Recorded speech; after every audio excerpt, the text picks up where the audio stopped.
ce problème d'immigration entre la République dominicaine et Haïti, bien que historique depuis vers les années 30, nous pensons la meilleure chose pour démarrer un processus, c'est la régularisation de ces immigrants qui laissent l'Haïti pour aller vers la République dominicaine.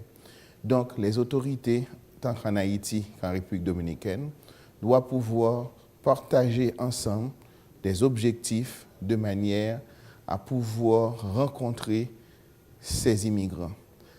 Le problème le plus crucial, c'est que ces immigrants n'ont pas de papier. Donc, difficilement à les retrouver, difficilement à les inventorier. Donc, pour cela, nous, en Haïti, nous voulons rencontrer les autorités de la République dominicaine de manière à entamer un processus de régularisation à travers un document de voyage.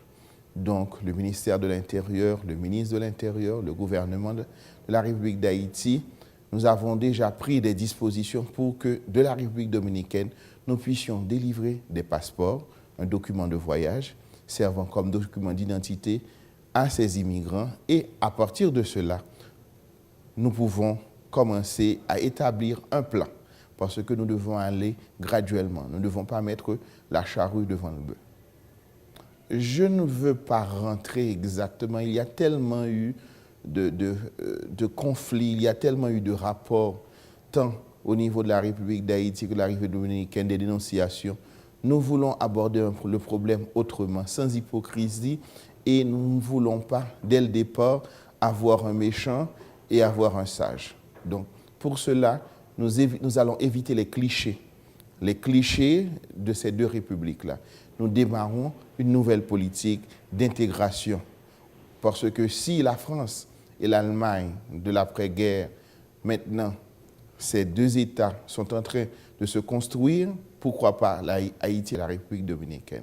C'est tout d'abord, en régularisant ces employés, ils auront un meilleur traitement et ce meilleur traitement va engendrer aussi une meilleure situation sociale, le droit à la santé, à des prestations de travail. Ils auront, je pense qu'il faut avoir un point de départ.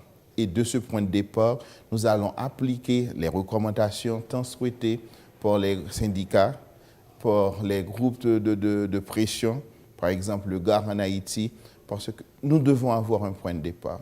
Et ensuite, les autres organisations viendront, parce que pour pouvoir faire des statistiques, des prévisions, nous devons avoir des chiffres.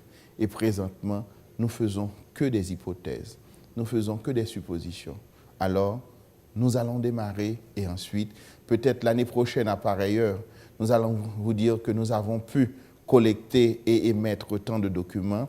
Voici telle situation de femmes, parce que en même temps que nous allons faire ces documents, nous allons aussi avoir ce qu'on appelle cette feuille de route pour chaque personne que nous allons pouvoir émettre un document, leur adresse, leur situation sociale, le nombre d'enfants, et nous allons ramener ça dans notre base de données pour que nous puissions avoir une nouvelle idée et voir la situation réellement, la situation exacte de nos immigrants à travers la République dominicaine.